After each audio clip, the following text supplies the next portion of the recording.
ସୁସ୍ଥ ଏବଂ ପରିଷ୍କାର ପରିସ୍ଥିତିରେ ଆମର ସମସ୍ତ ଗରିବ ମା ମାଉସୀ ଭାଇ ଭଉଣୀମାନଙ୍କୁ ପୁଷ୍ଟିକର ଖାଦ୍ୟ ଯୋଗାଇ ଦେବା ଆମ ସରକାରଙ୍କର ପ୍ରାଧାନ୍ୟ। ଆମେ ଗୁରୁତ୍ୱ ତାପରେ ଅଧିକରୁ ଅଧିକ ଦେଉଛୁ ଏବଂ ଏ ଖାଦ୍ୟ ମା ମାନଙ୍କର ସେବା ଉଦ୍ଦେଶ୍ୟରେ ବା ଲୋକଙ୍କର ସେବା ଉଦ୍ଦେଶ୍ୟରେ ଖାଦ୍ୟ ଦିଆହେଉଛି। ତେଣୁ ଖାଦ୍ୟର ଉନ୍ନତ ଧରଣର ଖାଦ୍ୟ ଯେମିତି ପାଇବେ ସେଥିପାଇଁ ପ୍ରାୟୋରିଟି ଦିଆହେଉଛି ଏବଂ ଯଦି ଖାଦ୍ୟର ମାନ୍ୟତା ଉପରେ ବା ଖାଦ୍ୟ ଉପରେ କାହାରି ଅଭିଯୋଗ ଆପତ୍ତି ଥାଏ ତାହେଲେ ମା ଯେଉଁ ଭାଇ ଭଉଣୀମାନେ ଖାଉଛନ୍ତି ଏଠି ନିର୍ବାହୀ ଅଧିକାରୀ ଯିଏ ଅଛନ୍ତି ବା କମିଶନର ବା କଲେକ୍ଟରଙ୍କ ପାଖରେ ଅଭିଯୋଗ ମଧ୍ୟ କରିପାରିବେ। ସବୁ ପନିପରିବା ଠିକ୍ ଥିଲା। ମୁଁ ତାହାରି ଉପରେ ଆଲୋଚନା କରିବି ଆଉ ଟିକେ ପରିବାର ଆବଶ୍ୟକତା ଅଛି ଏବଂ ମୁଁ ଯେଉଁ ସ୍ୱୟଂ ସହାୟକ ମା ମାନେ ୟାକୁ କରୁଛନ୍ତି ସେମାନଙ୍କୁ ମଧ୍ୟ ମୋର ଅନୁରୋଧ ନିଜର ଭାବବେଗକୁ ରଖିକି ଇଏ ସେବା ଉଦ୍ଦେଶ୍ୟରେ କରୁଛେ ବୋଲି ଭାବିକି ଯେଉଁ ଗରିବ ଭାଇ ଓ ଭଉଣୀ ମା ମାନେ ଖାଉଛନ୍ତି ତା ପ୍ରତି ଟିକେ ଯତ୍ନବାନ ହେବା ଏବଂ ଶ୍ରଦ୍ଧାର ସହିତ ଖାଦ୍ୟକୁ ପରିବେଷଣ କଲେ ନିଶ୍ଚିନ୍ତ ଭାବରେ ସୁଷମ ଖାଦ୍ୟ ସମସ୍ତେ ଆମେ ଦେଖନ୍ତୁ ଏ ଆହାରର କେତେ ଉପକାରିତା ଅଛି ଲୋକ କେତେ ଆକୁ ଆଗ୍ରହର ସହିତ ଖାଉଛନ୍ତି ଆମେ ନିଜେ ମଧ୍ୟ ଆସିକି ତାକୁ ଦେଖୁଛୁ।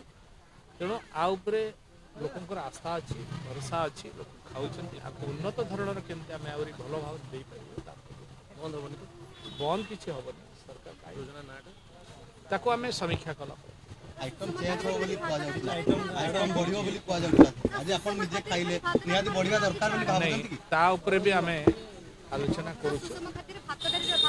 ନିଶ୍ଚିତ ଭାବରେ ଭଉଣୀ ଆମେ ଯେହେତୁ ନୂଆ କରି ସରକାର ହେଇଛି ଏବେ ଆ ଉପରକୁ ଆମେ ଗୁରୁତ୍ୱ ଦେଇକି ଆଲୋଚନା କରୁଛୁ କ'ଣ ଆଉ କରାଯାଇପାରେ ତାପରେ ଆଲୋଚନା କରିକି କ୍ୟାବିନେଟ୍ ଡିସିସନ୍ ପରେ ମାନନୀୟ ମୁଖ୍ୟମନ୍ତ୍ରୀଙ୍କ ଅନୁମୋଦନ କ୍ରମେ ଆମେ ଏ କଥାକୁ ରଖିବୁ।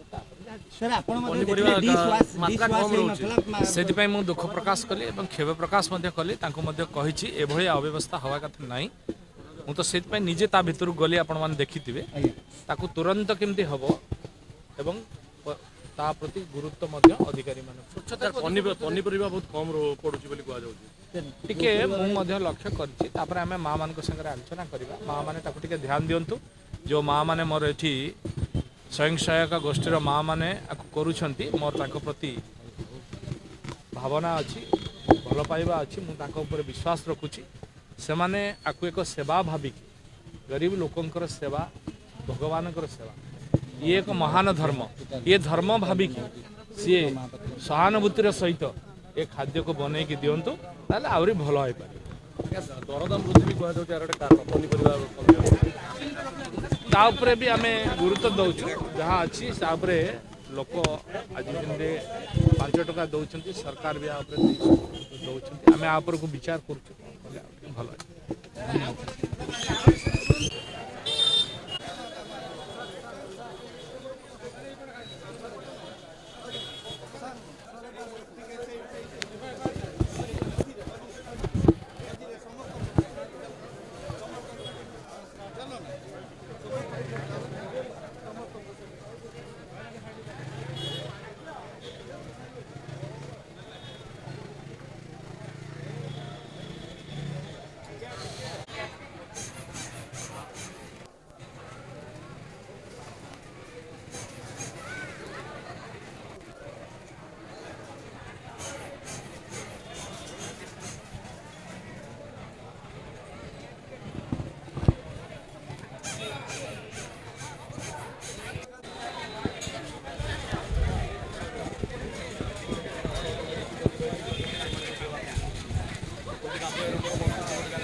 ଟିକେ ଭାଇ ଭାଇ